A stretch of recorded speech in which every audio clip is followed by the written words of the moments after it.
Hi everyone, this is Nashwa Abdul Salam with Heart Rhythm TV from HRX 2025, and I'm joined by Bleron Baraliu, CEO of 91 Life. Welcome. Thank you. We had a little bit of a discussion yesterday, and I got to know that you're Albanian Yes, that's and right. a mathematician, and so your thinking is very different than us clinicians. Which was very interesting. But I wanted to start by asking you to tell us more about 91 Life. So 91 Life is a data science and technology company founded on the purpose of galvanizing physicians, patients, and health systems with data-driven intelligence and modern technology with the purpose of building, or I should say creating a new paradigm of a human-centric healthcare system that is void of some of the inefficiencies and the troubles we have today. That's very interesting, but the thing that comes to mind when I hear all this is the question that we're all very concerned about is, do you think that AI is going to replace physicians someday? And what's your goal when it comes to healthcare and cardiac EP? So someday is an undefined term, but I will say that our conviction is that we can leverage mathematics and modern technology to provide intelligence, to provide insights, to provide data and integration of this data in order for a physician to be aware, to understand better what's going on, as well as to be able to deliver this knowledge. So when we're talking about data integration, I'm talking about both a patient's information about their health and their history, as well as other data that is or may be relevant to the patient. And you provide concise data-driven insights around, let's say, a set of symptoms or disease or diagnosis. Then the second process is delivery of knowledge. So modern technology, AI, mathematical intelligence can be used to provide much better insights, much easier to understand those insights, not just to the physician, but also to deliver them to the patient and to the rest of the system, which then empowers the physician and the patient, like it used to be in the old days, to make the decisions about the healthcare of the patient, and not insurance companies and some bureaucrats somewhere, in the middle of the country making some decisions based on cost without having much insight. So I am of the school of thought that we're far from able to replace physicians, because there's also the empathetic part of the relationship, not to mention the ethics, that will require much more work and probably human evolution before we get there. So I'm of the school of thought that we can dramatically change healthcare by empowering physicians with data, by empowering patients with these insights, but not replace them. Well, that's wonderful to hear. And one really important thing you did mention is giving the insight to the patient, because we all know that when patients are involved in their care, they understand better, the outcomes are better.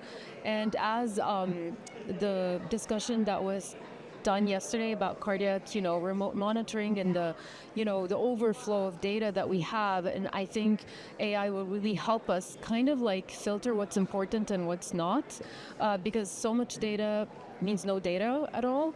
And I think that's just wonderful work. Yeah, that's exactly right. As you said, when you have too much data, it means that you just don't have time to pay attention to any data. Now, when it pertains to the patients being involved in their care, so part of our mantra, our philosophy, is that there's a fifth dimension to, we know the quadruple aim, which is about cost, population, health, patient care, and well-being of physicians. But there's a fifth element, and that's what we like to call egalitarianism in healthcare. That is providing similar, if not same, access to healthcare to underprivileged people. And underprivileged could mean many different things, but one of the definitions is that they don't understand their problems or diagnosis or healthcare in general. Now, for this reason, you've had many physicians in health systems vie away from sharing all data with patients, because sometimes it can be counterproductive.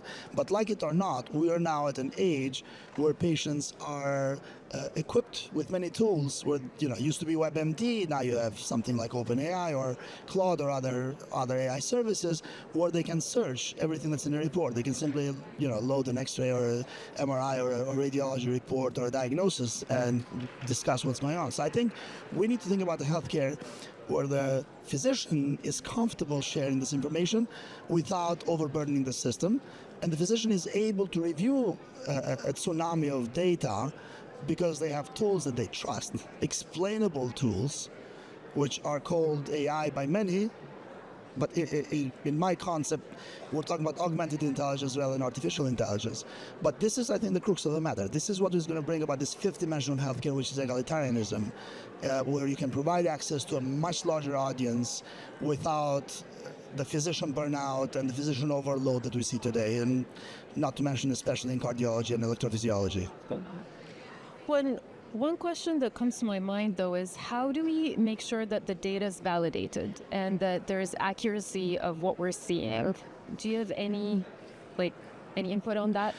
Yes, so this is a very long discussion and very important one. This goes to the crux of the matter when it comes to ethics around AI. So we've been working on developing some frameworks, but ultimately I think what we need is a strong collaboration between mathematicians, technologists, and physicians. And key criteria in this collaboration is that there are no black boxes or abstract concepts that are not understood, misunderstood, or completely unknown to any of the parties.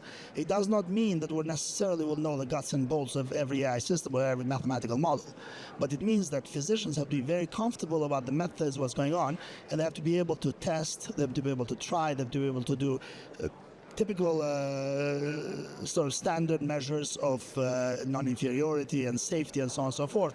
So you're right. I think the reason AI is much more difficult to implement in healthcare is because you need the trust of the physicians and you need to build explainable AI models, which are very difficult to do.